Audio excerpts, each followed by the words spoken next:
Sutra Terata yang menakjubkan. Bab 8. 500 murid menerima peramalan. Sin Fasyang Sutra Teratai, episode 1119. Dengan ikrar dan praktik untuk memberi manfaat pada orang lain, memperagung dan memurnikan tanah Buddha. Meminjam ikrar dan praktik untuk memberi manfaat pada orang lain, memperagung dan memurnikan tanah Buddha sendiri. Sekiranya tidak menjalin jodoh dengan para makhluk, para bodhisattva tiada kesempatan untuk menyadarkan mereka. Jalan menuju kebudayaan adalah sangat jauh. Menyadarkan para makhluk adalah bekal untuk mencapai kebudayaan. Melatih diri dan mencapai kebudayaan mengharuskan kita untuk menggunakan kesempatan. Kesempatan seperti apa yang harus kita gunakan? Meminjam ikrar dan praktik untuk memberi manfaat pada orang lain dan mempraktikkannya dalam tindakan nyata, sehingga kita memiliki kesempatan untuk mencapai kebudayaan. Kita ingin berjalan di jalan yang begitu panjangnya. Kita membutuhkan bekal batin. Kita membutuhkan bekal untuk membantu kita berjalan melewati jalan yang begitu panjang. Bukankah telah dibabarkan di perumpamaan kota gaib bahwa melewati jalan yang sulit, sangat panjang dan juga sangat jauh, semua orang telah lelah, ingin berhenti saja di tengah jalan atau berpikir untuk kembali lagi. Maka, guru pembimbing memberitahu kita, jalan yang begitu jauh telah dilewati. Lihatlah, kota Mustika telah dekat. Jalan dari sini tidak terlalu jauh.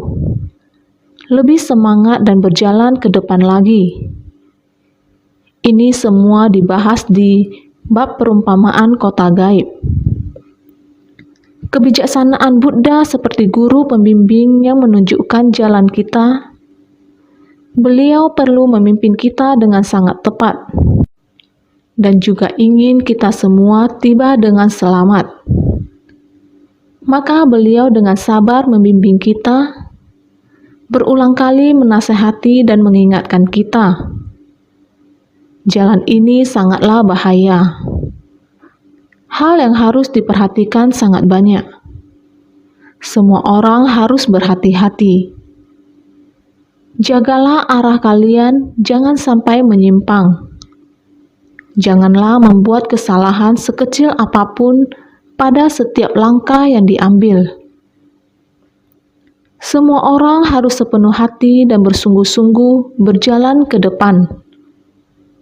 Guru pembimbing memimpin orang, perlu bersungguh hati memimpin mereka.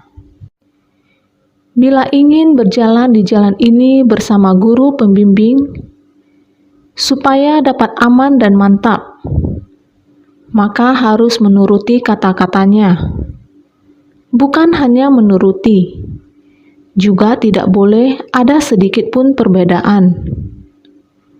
Ikuti dengan seksama sampai akhir, barulah dapat mencapai tujuan. Demikian pula, ada satu kalimat mengatakan, tempat pelatihan bodhisattva adalah berada di antara penderitaan para makhluk. Maka dinamakan, bodhisattva muncul dikarenakan ada makhluk yang menderita. Penderitaan para makhluk adalah tempat pelatihan bodhisattva. Jika kita dengan jelas memahami kalimat ini, maka tidak akan susah untuk mencapai kebudayaan. Oleh itu, dikatakan meminjam ikrar dan praktik untuk memberi manfaat pada orang lain, memperagung dan memurnikan tanah Buddha sendiri. Untuk mencapai kebudayaan, kamu harus terlebih dahulu meminjam penderitaan para makhluk. Penderitaan para makhluk berasal dari ketidaktahuan dan kerisauan yang berlipat ganda. Alhasil, tidak dapat dikontrol oleh diri sendiri. Oleh itu, mengakumulasi sangat banyak kekuatan karma. Yang lebih ditakutkan adalah karma kolektif. Jika sebab dan kondisi pendukung dari karma kolektif matang, keadaan tragis yang menyedihkan dan tiada harapan akan muncul.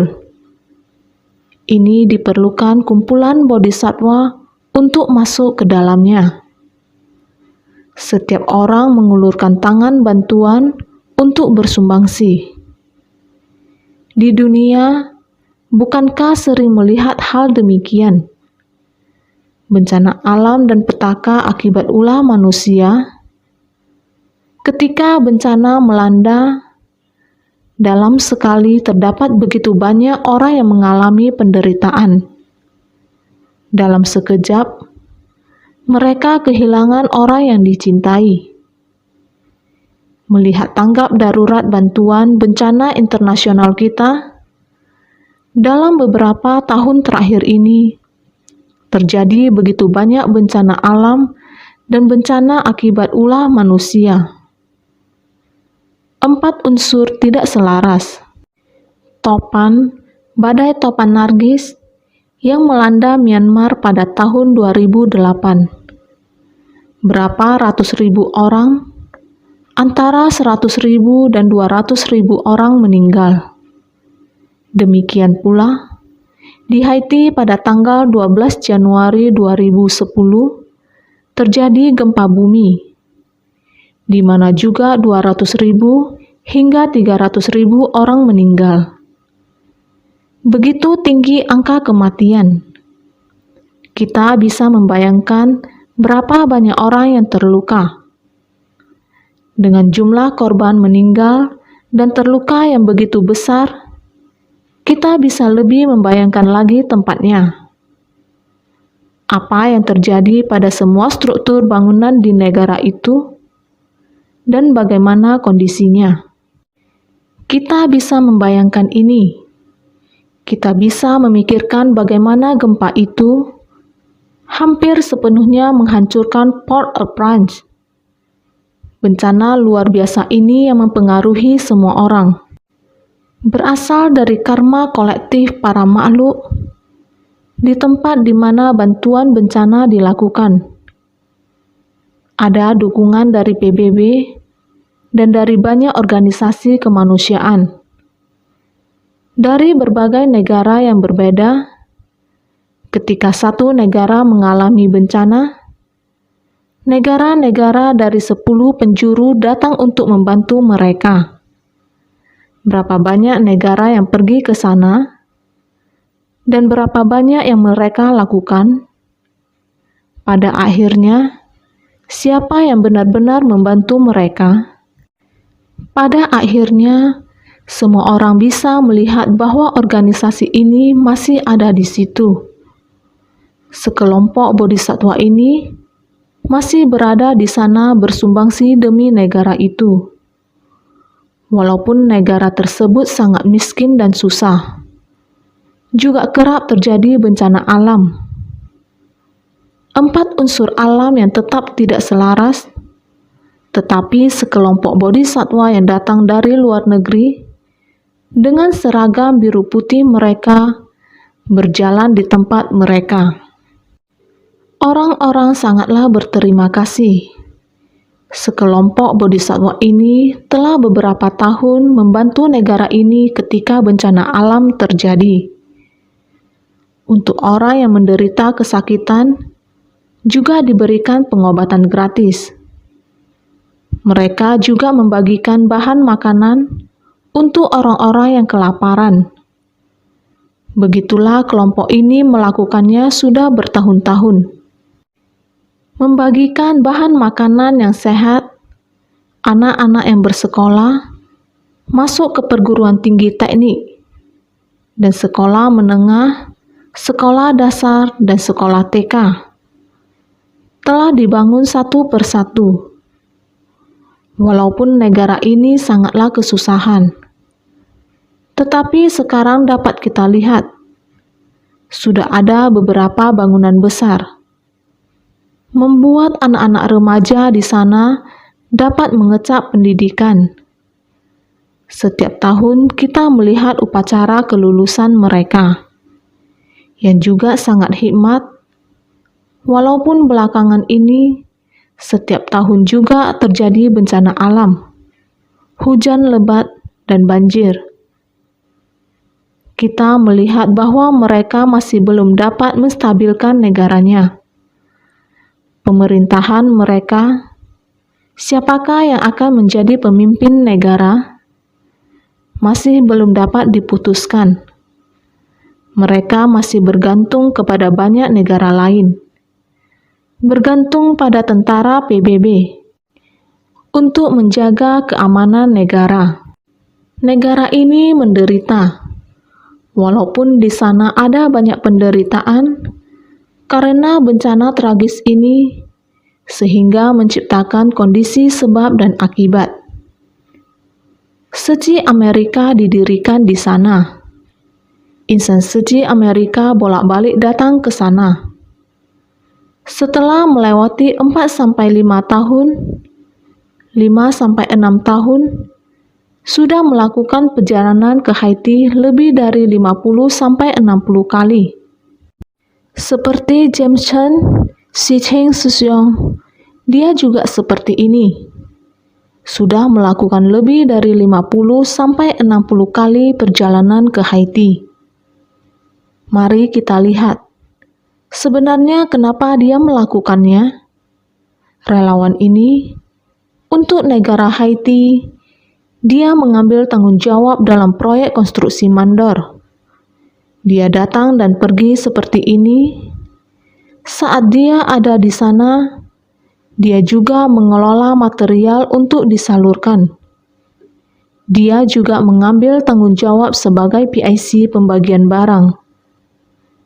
Datang dan pergi bersama dengan relawan suci Amerika. Di tempat itu, banyak orang mengenalnya. Dengan jelas melalui meminjam ikrar dan praktik untuk memberi manfaat pada orang lain. Melalui perjalanan pulang dan pergi ini, sekelompok perumah tangga yang meyakini Buddha Dharma dapat menunjukkan kebulatan tekadnya. Untuk makhluk yang menderita, mereka bersumbangsi dengan tulus. Juga memikirkan bagaimana cara mengubah kualitas tanah mereka, sehingga dapat cocok untuk penanaman. Supaya dapat mengembalikan daya hidup mereka sendiri, dapat berdiri sendiri mandiri, dan dapat memproduksi makanan sendiri. Sekarang masih ada sekelompok orang, demi sebidang tanah ini masih memikirkan cara. Mengapa daerah tersebut, kenapa tidak menyemangati orang untuk menanam tanaman? Ada. Semua orang ingin menanam tanaman, tapi kondisi tanah dan iklimnya, kondisi tanah kenapa? Begitu hujan akan banjir, begitu air surut maka akan kekeringan gersang. Negara miskin, bendungan air tidak dibuat dengan baik, tidak bisa membendung air. Jadi negara tersebut, hal yang mau dibangun kembali sebenarnya sangat banyak. Kehidupan dipenuhi oleh banyak penderitaan. Bagaimana supaya kita bisa bersungguh-sungguh bersumbangsi, memahami kebenaran sejati dari kehidupan ini? Kita harus sambil berjalan, sambil berbuat, sambil memahami. Inilah penderitaan di dunia. Ada yang karena karma kolektif, ada yang karena karma balasan lingkungan. Tidak merata. Orang yang menderita membutuhkan bantuan orang lain. Ikrar untuk memberi manfaat bagi orang lain. Menjadi bodhisatwa dunia, kita harus meminjam para makhluk yang menderita ini. Kita menyaksikan penderitaan sehingga kita harus menghargai berkah, lalu menciptakan berkah bagi orang banyak. Kekuatan ikrar ini dengan sendirinya adalah memperagung dan memurnikan tanah negeri kita sendiri. Ini juga adalah membentang jalan bagi kita. Jalan pencerahan agung ini, untuk dapat membentangkan jalan ini, kita harus mempraktikkannya. Melihat penderitaan para makhluk, batin welas asih kita terbangkitkan. Mengasihani insan lain bagai terhadap diri sendiri, rela bersumbangsi, menghabiskan waktu, mengeluarkan dana. Sekali demi sekali, sudah bertahun-tahun. Selama bertahun-tahun ini tidak pernah mundur. Melakukan pembangunan di tempat itu untuk jangka panjang apa yang bisa dilakukan terhadap lahan ini. Memperbaiki kondisi lahan, kehidupan para warga ini semuanya membutuhkan waktu yang panjang. Sedemikian, memperagung dan memurnikan. Demikianlah kita melatih diri. Inilah tempat pelatihan kita. Demikianlah kita melangkah di tempat pelatihan ini. Diperlukan sekelompok orang, bukan hanya satu orang. Walaupun ada yang bertanggung jawab, namun membutuhkan banyak orang agar dapat berkontribusi bersama-sama, barulah bisa berhasil. Jadi, sekiranya tidak menjalin jodoh dengan para makhluk, para bodhisatwa tiada kesempatan untuk menyadarkan mereka. Harus bagaimana menjadi seorang bodhisatwa? Apa yang dimaksud dengan praktik bodhisatwa? Praktik bodhisatwa adalah harus di tengah kerumunan orang banyak. Tidak menjalin jodoh dengan para makhluk, maka bodhisatwa tidak ada kesempatan untuk menyadarkan para makhluk. Jadi harus memahami, para makhluk yang menderita adalah ladang pelatihan para bodhisatwa. Harus segera masuk ke dalamnya. Kelak bisa memperagung tanah Buddha kita. Kita hendak mencapai kebudaan, maka kita harus ada faktor pendukung. Jalinan jodoh yang paling baik adalah harus masuk ke kerumunan dan hidup bersama orang banyak. Masuk ke kerumunan dan hidup bersama orang banyak. Di tengah kerumunan orang banyak, kita selamat dan leluasa. Di tengah kerumunan orang banyak, masuk ke lingkungan para makhluk yang paling menderita itu untuk bersumbangsi. Karena dia ada penderitaan, maka dia akan menerima sumbangsi kita. Ini dinamakan menjalin jodoh. Dia tidak menderita, tidak ada kesulitan, walaupun kita hendak berikan kepadanya, juga tidak butuh.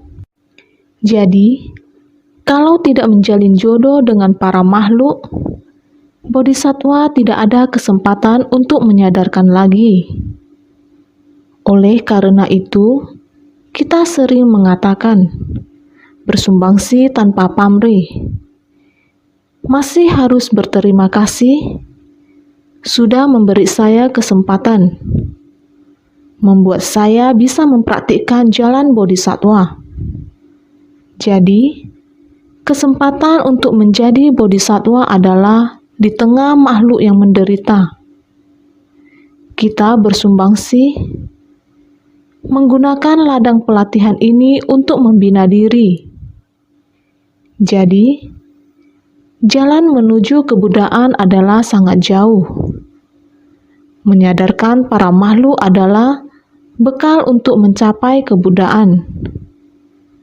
Menyadarkan para makhluk adalah bekal untuk mencapai kebudaan. Bagaimana caranya agar kita bisa mencapai kebudaan? Kita harus menumbuhkan jiwa kebijaksanaan. Menumbuhkan jiwa kebijaksanaan kita adalah menumbuhkan di jalan pencerahan yang besar dan lurus. Jalan pencerahan yang besar dan lurus ini harus kita bentangkan. Kita membutuhkan kesempatan yang diberikan para makhluk. Dengan demikian, jiwa kebijaksanaan kita baru bisa bertumbuh. Juga membentangkan lebih jauh jalan pencerahan ini. Jadi inilah bekal yang dibutuhkan. Untuk menumbuhkan jiwa kebijaksanaan kita harus bisa tumbuh sehat dan kokoh. Caranya adalah hanya dengan melatih diri di jalan bodhisattva. Jalan bodhisattva adalah jalan pencerahan, yang juga merupakan jiwa kebijaksanaan. Mari kita lihat naskah sutra sebelumnya yang demikian. Dia senantiasa mendukung, melindungi, dan membantu penyebaran ajaran Buddha.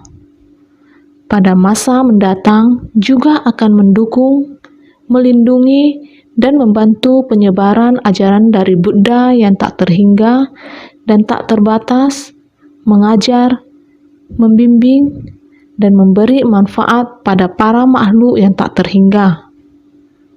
Memungkinkan mereka untuk membangun Anuttara Samya Sambodhi. Demi memurnikan tanah Buddha, makanya dia senantiasa tekun dan bersemangat untuk mengajar dan membimbing para makhluk, sehingga perlahan-lahan dapat menyempurnakan jalan bodhisattva. Sutra Teratai Bab 8. Bab 500 murid menerima peramalan. Maka haruslah demikian. Harus masuk ke tengah kerumunan para makhluk. Memungkinkan para makhluk dapat bersentuhan dengan Buddha Dharma. Setiap manusia dan para makhluk bisa terlibat. Hal yang sama juga dapat mengulurkan tangan dan masuk ke tengah masyarakat untuk upaya giat bersemangat untuk mengajari dan membimbing para makhluk. Demikianlah Purna Maitrayani Putra. Dia mengajar dan membimbing para makhluk. Para makhluk juga mengikutinya untuk menghayati Buddha Dharma. Ini tidak hanya dengan mengajar saja. Harus mengajarinya hingga bisa.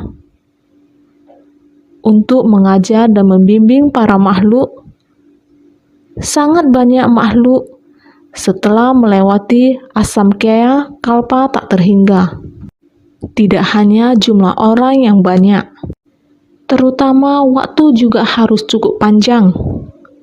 Bagian sutra selanjutnya mengatakan, setelah melewati asamkaya kalpa tak terhingga, dia akan mencapai Anuttara Samya Sambodhi di tanah ini. Gelarnya adalah Dharma Prabhasa. Sutra Teratai Bab 8. Bab 500 murid menerima peramalan. Purna Maitrayani Putra, Sang Buddha sangat memujinya. Akhirnya sampai juga di tempat ini. Sudah akan mengatakan Purna Maitrayani Putra, selain menyadarkan banyak orang dan menggunakan waktu yang sangat panjang. Dengan begini, tetap masih harus melewati asamkaya kalpa tak terhingga. Hal yang sama, waktu yang akan ditempuh masih sangat panjang. Masa lalu begitu panjang, kalpa sebanyak butiran debu telah dilewati. Masa yang akan datang masih harus melewati asamkaya kalpa tak terhingga. Waktu yang akan datang masih sangat panjang. Jadi masih harus mengakumulasi lagi. Setelah melewati asamkaya kalpa tak terhingga, Benih sebab menyimpan lautan buah akibat, dan buah akibat menyusup hingga sumber dari benih sebab.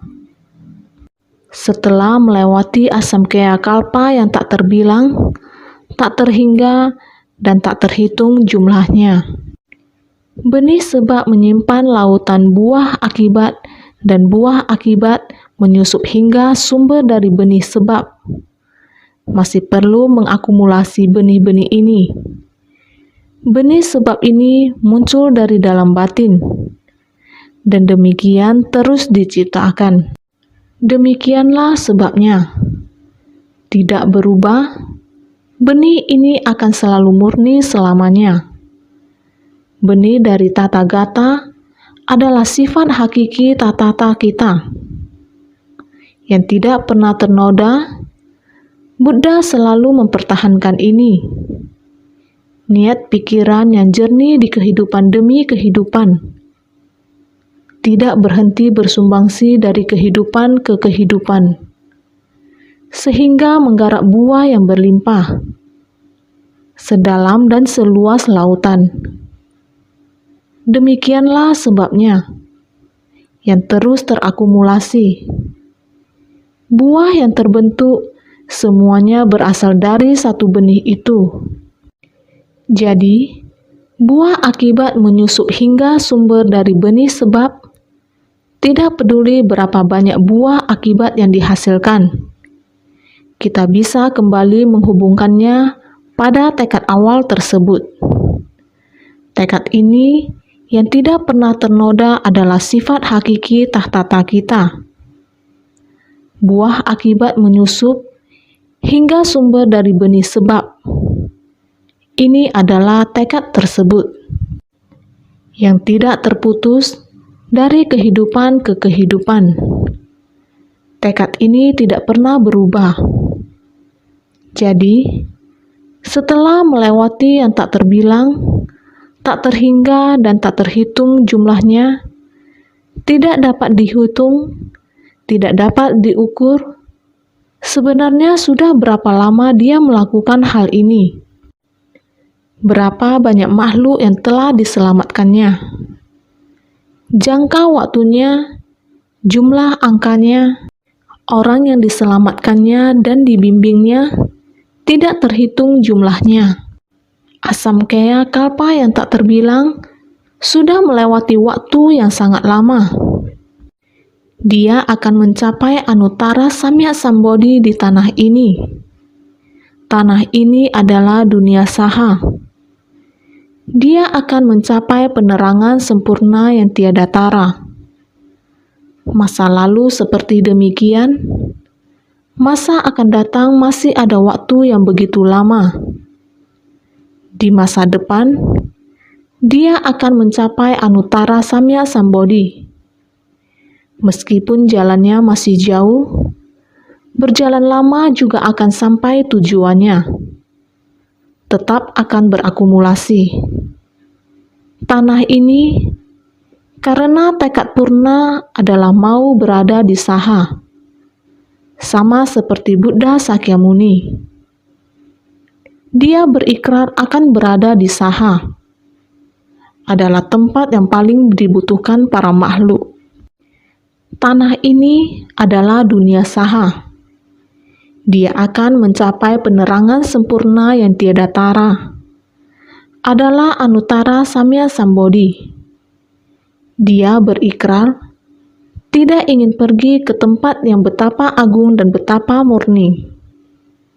Dia bersedia di dalam dunia yang dipenuhi 5 kekeruhan.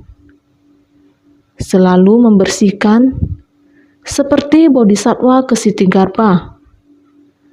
Bersedia berada di neraka yang paling menderita. Tekad purna sama seperti dengan tekad Sang Buddha. Berada di dalam penderitaan, di dalam dunia yang sangat rumit. Harus bolak-balik datang dan pergi. Mencapai kebuddhaan untuk menyelamatkan para makhluk. Ini adalah tekadnya. Sehingga tanah ini merujuk pada prinsip kebenaran dari alam dharma. Pada dunia saha, tanah keru yang membutuhkan ketabahan ini memperoleh buah pencerahan dan penampakan jalan pencerahan dari makhluk suci. Tiada satupun yang tidak membantunya dalam ikrar agung yang dibangun pada awalnya, sehingga kembali pada ketulusan paling tinggi itu. Di alam Dharma, ada 10 alam Dharma, 6 alam samsara, dan 4 alam suci. Kita telah membahas sebelumnya. 6 alam samsara, alam dewa, asura, manusia, neraka, setan kelaparan, dan binatang. Inilah 6 alam samsara. 4 alam suci yaitu alam Sravaka, Pratyeka Buddha, Bodhisattva, dan Buddha. Ini disebut 4 alam suci. Semua bersama berada di tempat ini. Juga disebut tempat berdiam dari 5 alam kelahiran kembali. Ini adalah tempat yang sangat rumit. Akan tetapi tempat ini dipenuhi dengan dharma. Banyak nilai kebenaran. Semua mendapatkan pencerahan di tempat ini. Pada dunia saha, tanah keru yang membutuhkan ketabahan ini memperoleh buah pencerahan dan penampakan jalan pencerahan dari makhluk suci. Di dunia yang begitu rumit, yang harus menahan penderitaan, demikianlah melakukan pelatihan diri. Demikianlah bersumbangsi. Demikianlah menampakkan jalan pencerahan dari makhluk suci. Ini sungguh kekuatan ikrar agung yang luar biasa. Jadi, tidak ada satupun yang tidak membantunya dalam ikrar agung yang dibangun pada awalnya. Dunia demikianlah yang benar-benar membantu kita. Sebersih niat pikiran yang dibangkitkan saat itu. Buddha Sakyamuni dalam penderitaan yang ekstrim. Niat pikiran yang dibangkitkan.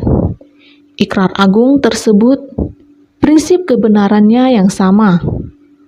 Sehingga kembali pada ketulusan paling tinggi itu, ini menunjukkan pertama kali membangkitkan niat melatih diri. Awal membangkitkan niat pikiran itu, sehingga sering mengatakan, jangan melupakan tekad awal. Jangan melupakan awal niat pikiran membangkitkan ikrar. Adalah dengan ketulusan paling dalam. Persahabatan yang tulus selamanya di dunia saha. Bersedia bersumbangsi demi para makhluk yang menderita. Ini adalah kembali pada ketulusan paling tinggi itu mencapai kebudaan. Demikian juga akan mencapai kebudaan di tempat ini. Gelarnya adalah Dharma Prabhasa, yang Arya pada tahapan benih sebab mengerti jelas dan memahami sepenuhnya akan Dharma dari para Buddha. Itu sebabnya ketika memperoleh buah kebudaan, gelarnya adalah Dharma Prabhasa. Kecemerlangan Dharma dan diperoleh dari benih sebabnya. Mengerti jelas akan makna Dharma, mampu membabarkan Dharma untuk menghapus kebingungan dan kebodohan di dunia, makanya dinamakan Dharma Prabhasa, kecemerlangan Dharma, sebagai gelar tersendiri. Lainnya adalah gelar umum. Di masa depan, Purna mencapai kebudaan di tempat ini. Gelarnya adalah Dharma Prabhasa. Seperti halnya Maitreya, kedepannya juga akan mencapai kebudaan di dunia ini. Gelarnya adalah Maitreya. Setelah Maitreya, masih butuh waktu yang sangat lama. Baru akan kembali muncul Buddha di dunia. Setiap Buddha akan mencapai kebudaan di tanah ini, yakni di dunia ini dan dengan gelarnya masing-masing yang berbeda. Sehingga yang Arya pada tahapan benih sebab, dimulai dari tahapan benih sebab ingin membina diri, mengerti jelas dan memahami sepenuhnya akan Dharma dari para Buddha. Menemukan Buddha Dharma di tempat ini, kemudian membangkitkan tekad dan membangun ikrar untuk mempelajari ajaran Buddha di tempat ini, mengerti jelas dan memahami sepenuhnya akan Dharma dari para Buddha. Maka memperoleh buah kebudaan di tempat ini.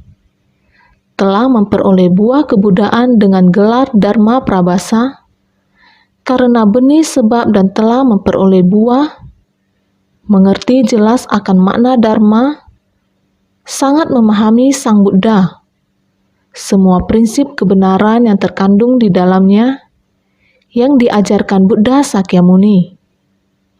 Maka, mampu membabarkan Dharma untuk menghapus kebingungan dan kebodohan di dunia, makanya dinamakan Dharma Prabhasa, kecemerlangan Dharma.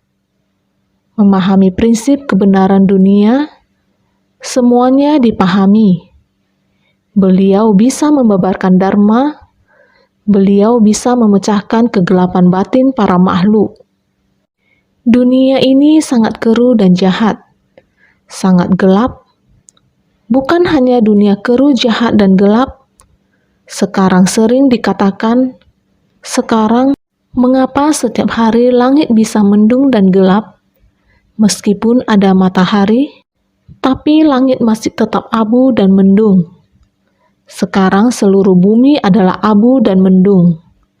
Apalagi batin manusia. Tentu, pikiran kita juga kabur. Kabur, kegelapan batin terus menyelimuti batin manusia. Manusia tidak berhentinya menciptakan polusi, mencemari langit, prinsip kebenaran yang sama. Maka, semua orang harus bisa memahami kebenaran, baru bisa mulai memudarkan kegelapan batin. Dengan sendirinya alam semesta ini baru bisa pelan-pelan cerah. Oleh karena itu, kita perlu prinsip kebenaran untuk memurnikan batin manusia, baru mampu memurnikan alam semesta ini. Ini disebut menghapus kebingungan dan kebodohan di dunia. Kebingungan itu seperti kabut, karena timbul dari kegelapan batin dan kebodohan. Makanya dinamakan Dharma Prabhasa, kecemerlangan Dharma. Oleh karena itu, namanya disebut Dharma Prabhasa, kecemerlangan Dharma. Dia tanpa hentinya membimbing para makhluk.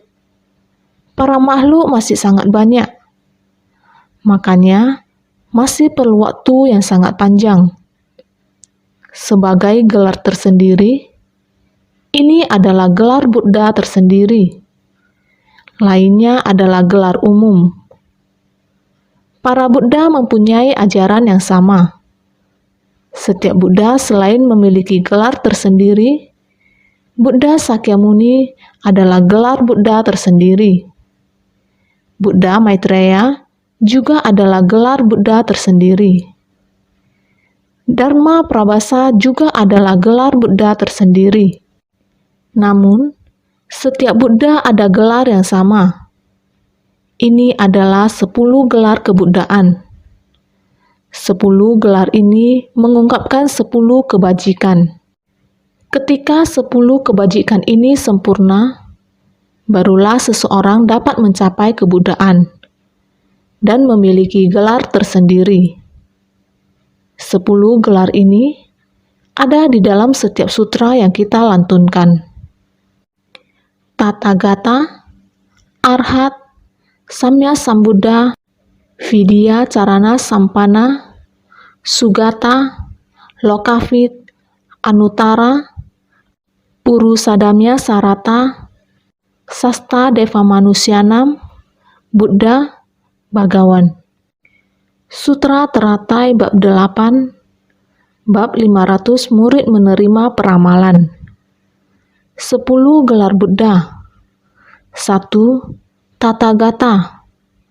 Dengan menaiki jalan yang benar dan nyata, datang untuk mencapai penerangan sempurna.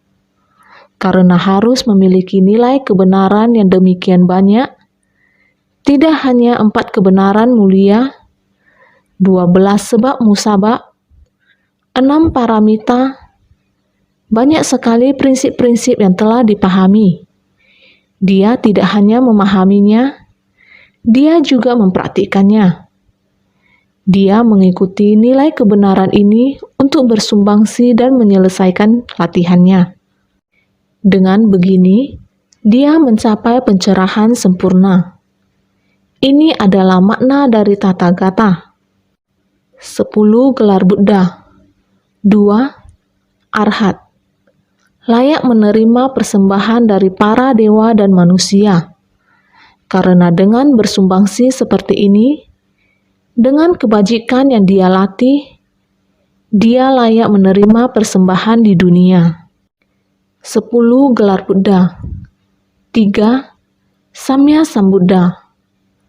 Maha tahu sepenuhnya akan segala dharma, dari semua prinsip yang ada di alam semesta. Tidak ada satupun yang tidak dia pahami. Maka demikian, dia disebut Samya Sambuddha. 10 gelar Buddha. Vidya Carana Sampana. Dilengkapi dengan praktik dari 3 rangkaian pengetahuan. Artinya adalah, beliau penuh dengan 3 rangkai pengetahuan dan 6 kekuatan gaib. Dia penuh dengan berkah dan kebijaksanaan. Jadi beliau adalah Vidya Carana Sampana. 10 gelar Buddha. 5. Sugata. Dengan kemahatauan sebagai kereta besar, menempuh jalan mulia, beruas 8 untuk memasuki nirwana. Dengan kebijaksanaannya, dia memilih dharma kendaraan besar. Tetapi dharma kendaraan besar masih tidak dapat dipisahkan dari jalan mulia beruas 8. Dengan pikiran yang jernih dan tenang, dia memasuki nirwana. 10 gelar Buddha. 6. Lokavit. Mampu memahami hal-hal yang berkenaan dengan makhluk berperasaan dan benda mati. Dia dapat mengerti orang-orang dan para makhluk. Selain manusia, juga ada beberapa makhluk hidup lainnya. Sehingga kita seringkali mencoba membantu hewan yang tidak dapat berjuang untuk dirinya sendiri. Semua hewan-hewan ini memiliki sifat hakiki kebuddhaan. Sehingga jangan dibunuh. Kita tidak boleh membunuh mereka, khususnya membunuh hewan. Karma dari pelanggaran membunuh, sehingga menimbulkan bahaya karma kolektif yang akan terus-menerus timbul di dunia. Sehingga lokavit, yang keenam adalah memahami perasaan seluruh makhluk hidup di dunia. Manusia memiliki perasaan, hewan juga memiliki perasaan. Manusia memiliki kehidupan, hewan juga memiliki kehidupan. Manusia tidak dapat memilih akan dilahirkan di mana. Begitu juga dengan hewan, dan dilahirkan sebagai tubuh hewan. Sama juga adalah kehidupan. 10 gelar Buddha. 7. Anuttara. Kalau di antara segala dharma, nirwana adalah tiada bandingnya, maka di antara segala makhluk, Buddha juga tiada tandingnya. Segala dharma yang ada, nirwana adalah tiada tara.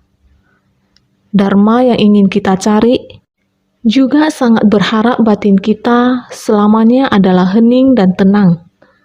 Sangatlah hening. Kondisi tersebut adalah kondisi batin yang hening dan jernih.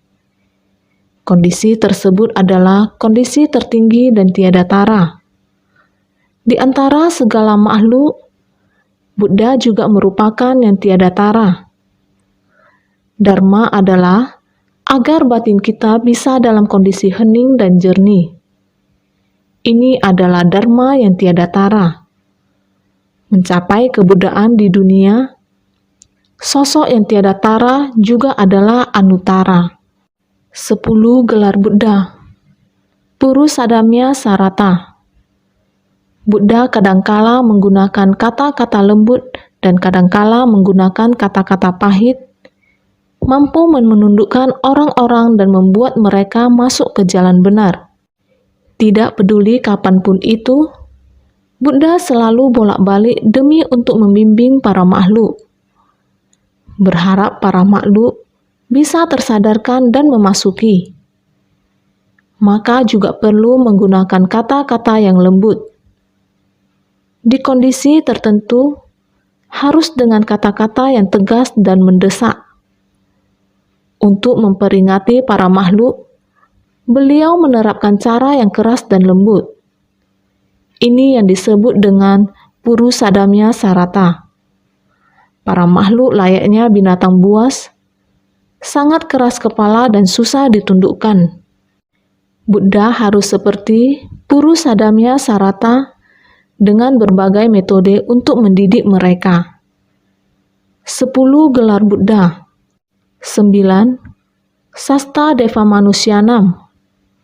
Buddha adalah guru pembimbing bagi para dewa dan manusia, mampu mengajarkan apa yang pantas dilakukan dan tidak pantas dilakukan. Ayah dari 4 jenis kelahiran, ini adalah Buddha. Guru pembimbing bagi 3 kelompok alam, ayah penuh kasih bagi 4 jenis kelahiran. Kewelas asihannya menyayangi para makhluk, mendidik mereka agar semua orang paham akan mana yang boleh dilakukan dan mana yang tidak boleh dilakukan. Hal mana yang tidak patut dilakukan, jika dilakukan akan menambah kerisauan. Hal ini semestinya kita tekuni, karena akan mengurangi rintangan karma, kerisauan dan kegelapan batin. Inilah yang Buddha ajarkan ke kita. 10 gelar Buddha. 10. Buddha Bhagawan. Buddha telah diterjemahkan sebagai seorang yang penuh kebijaksanaan atau seseorang yang tersadarkan, juga dinamakan Bhagawan, artinya dimuliakan oleh dunia. Bodhisattva sekalian, dalam mempelajari ajaran Buddha, sungguh bahwa para makhluk yang menderita adalah ladang pelatihan bagi bodhisattva. Kita harus senantiasa bersungguh hati, harus menggunakan waktu yang sangat lama, bersumbangsi dengan penuh kesabaran. Di dunia ini, apa yang membuat kita paling bahagia dan tenang adalah ketika kita bisa bersumbangsi, dan orang yang menderita terbantu. Inilah yang membuat hati kita paling tenang dan paling sukacita. Sukacita tersebut disebut sebagai sukacita dalam Dharma. Tiada hal yang lebih sukacita daripada ketika kita berbuat baik dan membantu orang yang menderita. Maka ini adalah meminjam tekad praktik dari memberi manfaat pada orang lain. Sesungguhnya adalah memperagung tanah Buddha kita sendiri. Jika kita baik-baik menjalin jodoh baik dengan para makhluk, maka walaupun kita ingin menjadi bodhisattva, juga tidak ada kesempatan untuk membimbing para makhluk. Maka kita harus senantiasa lebih bersungguh hati.